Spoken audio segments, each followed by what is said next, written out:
What's up, everybody? Just wanted to, number one, give some updates here, and then number two, I'm trying to be a little bit more proactive here. And so I want to start some video lessons, hopefully a video kind of series, to where I will go through each individual step for you. And kind of detail what the thinking is behind it. A little bit of background, if this is your first time ever watching a video or your first introduction to me. My name is Jake. I am a recovered, let me raise up the chair, hold on. But I'm a recovered, once physically dependent person on heroin. And I think the chair's broken. And I have a unique take on this matter of addiction. I've developed my own program. I call it Not Addicted. I have the ability and the liberty to, with the organization that I currently work with, to share this information, to put the material out there. I've had quite a bit of success with it. I've been doing it for, probably, a couple of years now. Ultimately, my cumulative experience with this stuff is my own personal use. I was a heroin addict myself. Did that for, quite a few years. I was a very recreational user for a while, dealing with like morphine, Opana, opiates, Vicodin, stuff like that. And I got out of that, did a treatment program. I did a Suboxone treatment program. And then was able to get out of that. Was able to escape not only the trap of addiction, but as you'll find out through my lessons, my teaching, I was able to escape as well, kind of, if you want to call it the treatment trap in a way. I argue, number one, that addiction is not a disease. And I believe rather that the language of disease, the conventional ideologies on addiction that we have, actually produce, not for everyone, but for a good chunk of people, actually produce a mentality that results in more harm than good being done. Now, it is my personal opinion that an addict can move on, and I've seen people do it. I'm one of those people. Mind you, you can't fully prove whether or not someone has really moved on until maybe the day they die. And throughout their life, after a substance use problem, maybe they never used again. The problem with that is, like I said, you can't really prove it until the day you die, and people will say, well, he said he was done and he never touched it again. But either way, I believe you can move on from this problem of addiction. I believe that the ideas in treatment do not allow you to do that. In my opinion, me being over 10 years removed from my heroin addiction, the only thing that's going to make me go back to it is my decision to do so. And this is the premise to which I base the material, Not Addicted. The premise is that it will be your decision as to whether or not you go back. And mentality and belief play a major role in that decision. There are lots of things that influence that decision. There are a lot of things that can make that seem like a good option for you.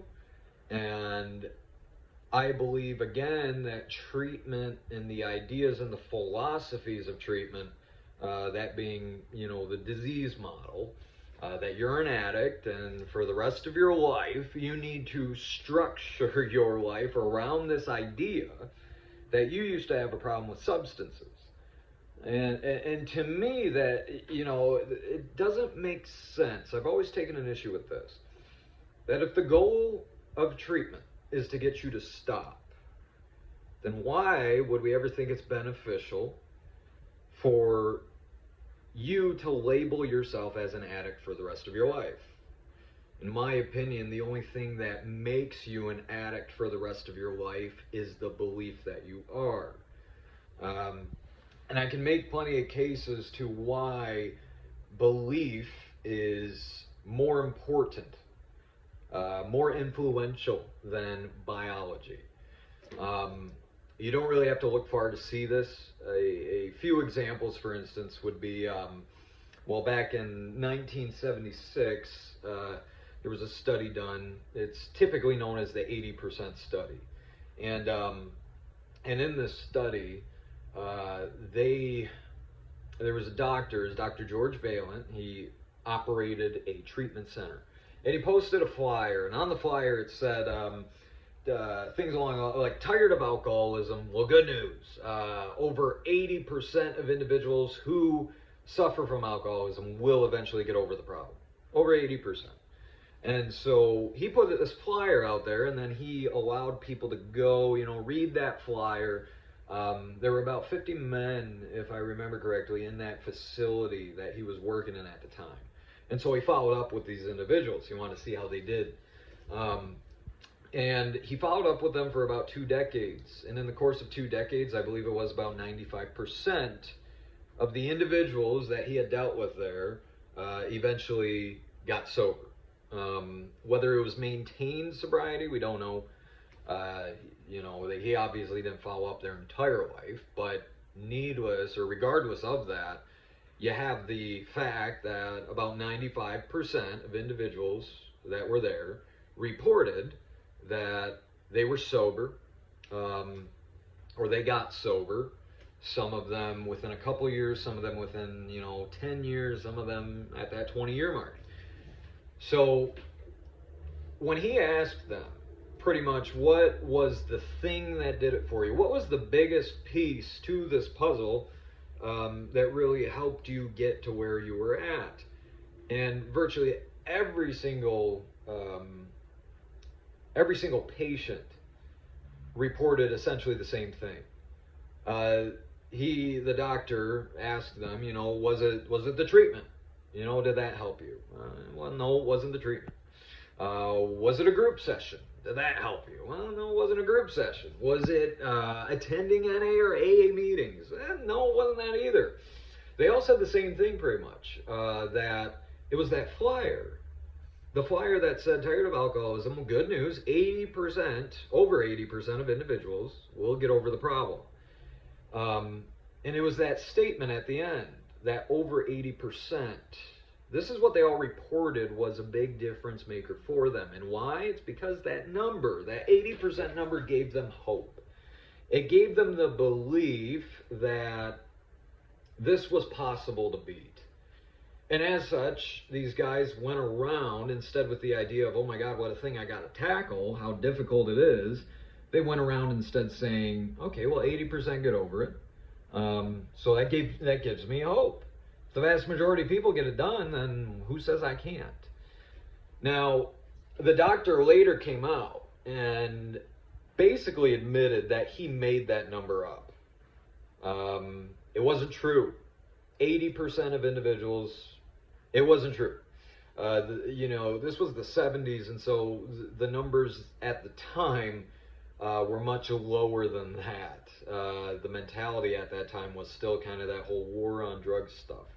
And just lock these individuals up. And so he admitted that the actual number was much lower than 80%. But the thing is, it didn't matter. Whether the number was true or not, it didn't matter. Ultimately, because these individuals believed that number to be true, it translated into a real sense of hope and a real sense of optimism to this problem for them. And that is what I believe is the most important thing. When we're trying to talk about how do we get someone to move from being an addict to being sober, being clean, and changing, I do not believe that, and this is what kind of the treatment world does. Sometimes, sorry, I gotta move around, but sometimes I term it psychobabble. Um, Meaning, in treatment, there's that hyper focus on science, there's the hyper focus on the biology of addiction. Whereas I don't believe it's the biology that's important, or at least it's not the most important thing. And especially when somebody goes to treatment, is definitely not the thing that we should probably be focusing on. Ultimately, if you look at sciences on motivation and psychology and stuff like that, motivational psychology is something that I believe should be utilized in this. It's actually interesting when I talk to people in this and I ask them, do you know what the 4 C's of motivation are? And the vast majority of people never heard of this. And it's shocking, I'm like, it shocks me because I'm like, look, I never went to college or anything like that. My education has been self-education. My experiences in life have been my education.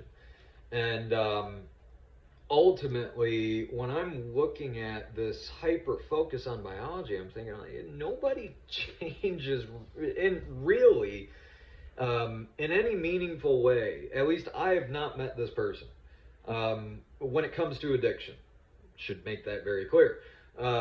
When it comes to addiction, I've never seen anyone change in any meaningful way because they had an aha moment with their biology. I've never seen them change in any kind of practical way where, again, they had an aha moment about, these are the chemical imbalances and this is what made me do it. That's what I don't see. I've never seen that. What I have seen are aha moments, so to speak. The light bulb turns on, not because you convince them of biology, of anything like that, or the science of the matter, but I've seen it done solely through emotional appeal. Through appealing to the emotions that in many treatment settings we encourage them not to experience. Or that if they are experiencing these certain emotions, then it's a problem. And I have a problem with that, all right? You look at things like depression, for instance. Depression is a highly, I almost want to say a toxic topic. It is one of the things where there's really no good kind of view on it. And part of my goal is to essentially reframe, change perceptions. I believe people change when the mind changes and perceptions are changed. Beliefs are rewritten. Beliefs about yourself, beliefs about what's going on with you, beliefs about what you're capable of, beliefs about who you are. I believe those are more important than, again, the biology of a matter. If it were the case that biology dictated this, then according to the science, nobody should be getting clean. Because according to the science, it says that substances change your brain to such an extent that these chemical changes force you to go out there and use your drug of choice. And that you don't really have a say in the matter due to the fact that it turns into a compulsion. If you read the actual definition of addiction according to organizations like the NIDA, they define it as this, that it's a chronic, relapsing brain disorder characterized by compulsive and involuntary drug seeking and using despite harmful consequences. Now, when I look at that, let's kind of break that down for a second. Maybe that's what we'll spend the most time on today. And before we do, I'm going to move myself real quick to a more comfortable spot inside of this house, which could potentially be my house. But if it is, I'm not going to tell you. But anyway, that's better. So, again, the definition of addiction, according to these organizations like the NIDA, according to SAMHSA, is number one, chronic. That's the first word. Addiction is a chronic relapsing brain disorder. So let's look at chronic for a second. All right, and chronic, if we know what that means, it essentially means it's something that persists for a long time or is constantly reoccurring. So right there you have in the actual definition of addiction alone that it is implied that this is a constantly reoccurring thing, and this is something that persists for a long time. Now, when you dig kind of further into that, you dive into the language of, okay, it's also a brain disorder. And a brain disorder, I don't like that terminology ultimately, because that implies, that you need like special kind of treatment. Whether the professionals in this field want to admit it or not, you have to understand that when we're attaching all of this biology to a situation, and we're constantly reiterating that there is a need for treatment, that that you need help, we are creating an individual then, a mentality that is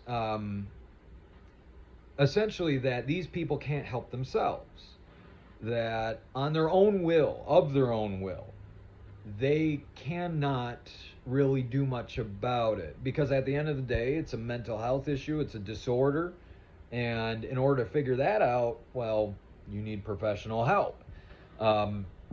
And so number one, that alone doesn't really encourage this idea that you've got the ability, you've got the power yourself to be able to handle this and to take care of it. And so right there is a problem. Now let's move on to the next big word in there, and we're talking about compulsion. Compulsion means force. So essentially you're dealing with a chronic, persists for a long time, constantly recurring brain disorder. It's medical, so in order to fix it, you gotta seek the professional help. And then you're dealing with compulsion, which compulsion is forced. So you're dealing with something that you're gonna deal with for a long time, that you can't deal with it on your own because it's a medical issue, it's a disorder, you need to go and you need to seek the help. And then on top of that too, you're forced to do it. Compulsion, you're compelled to go after these drugs. And so it's not your choice, really. So we take all of this and we take those ideas and we give them, to the people to which we serve, the addict, and we say, okay, good luck now, let's get you better. Well, what's interesting is that going to treatment, being in recovery, is not really about being recovered at all.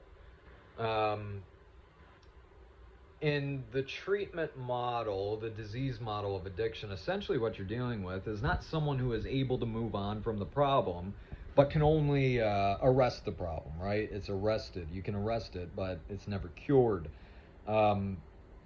And so you're creating this idea that no matter what I do, no matter the effort I put in, this is always going to be a struggle.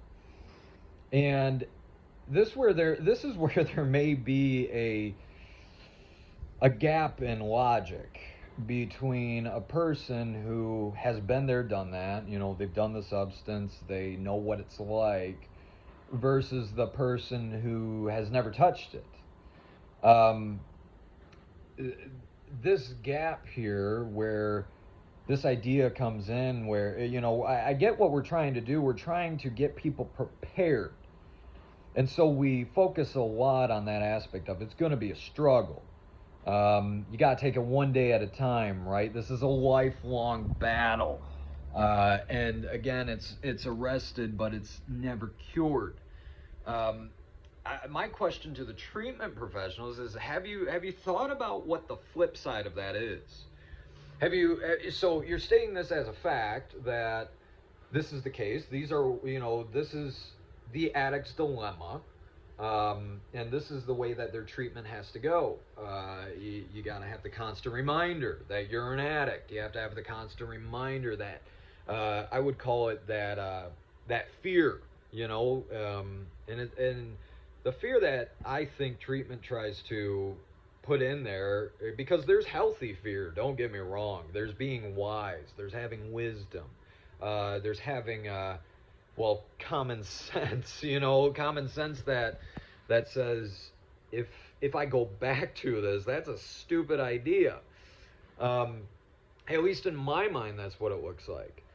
So when we're telling the individual this, the addict that we're trying to treat, that it's going to be a struggle every day at a time.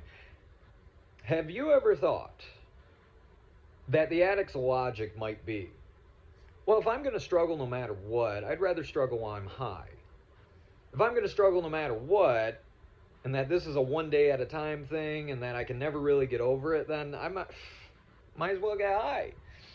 What's the point, right? If fixing the problem of addiction from a treatment standpoint, from the philosophies that we have on it, if it's not even about actually, fixing the problem, like moving on, like you would with a bad job, or you would with a bad relationship, or a TV show you used to like and you just don't anymore. Nobody comes up to you and says, oh, well, that TV show, it's going to come back and you're going to struggle with it. You're going to want to go back. And nobody says if you leave a job that you used to work at, that in order to stay away from that job, you must structure your whole entire life going forward around the idea that you used to work there. And of course, this is only so you can avoid going back, right?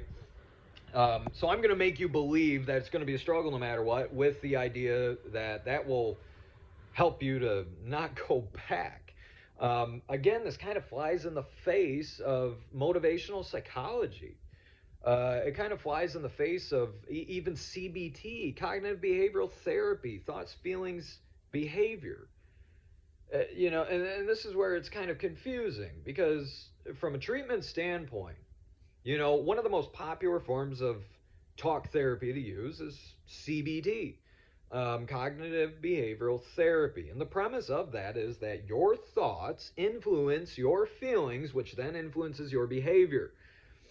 So with that kind of logic, is it too much of a jump, too much of a stretch to assume that, okay, if I have someone who is, they're clean, but they still go around calling themselves an addict every day. They still go around believing that it is a struggle every day. My question is, okay, what ultimately makes that true?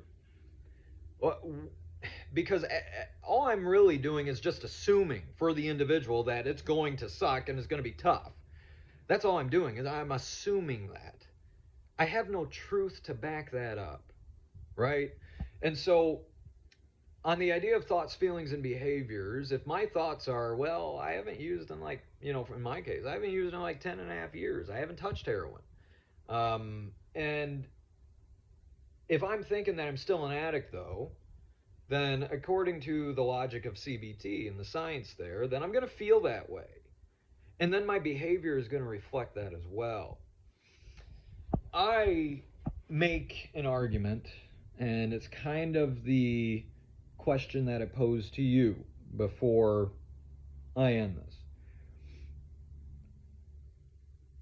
Is it possible that the only reason why some people are still struggling like they are with addiction is because of this set of beliefs? Is it possible that it's because you're going around every day calling yourself an addict, you're thinking then that you are, and then we'll behave like we are? So that's kind of the food for thought there. And I'm just realizing that I've already hit 25 minutes. It feels like I just started talking. So that's the food for thought. And kind of the introduction to this whole video lesson kind of plan that I have.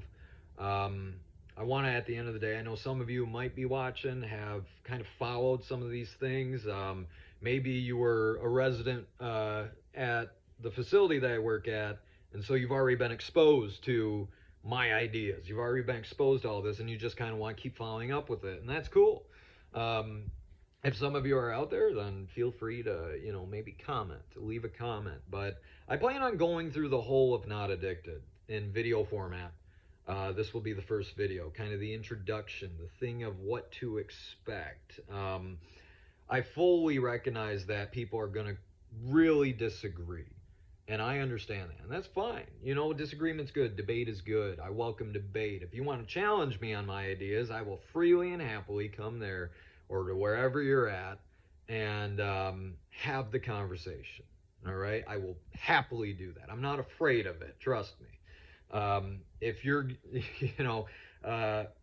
if some of us have all the knowledge that we think is right and true, then I'm sure, because I'm not stubborn. If I'm wrong, I'm wrong, and I do not have enough pride to, or I'm not as prideful as to say that everything I say is the truth. So if I'm wrong on something, then I'll admit the wrong there. I realize though that there are a lot of people who are not like that. Professionals, experts. I don't know where that came from.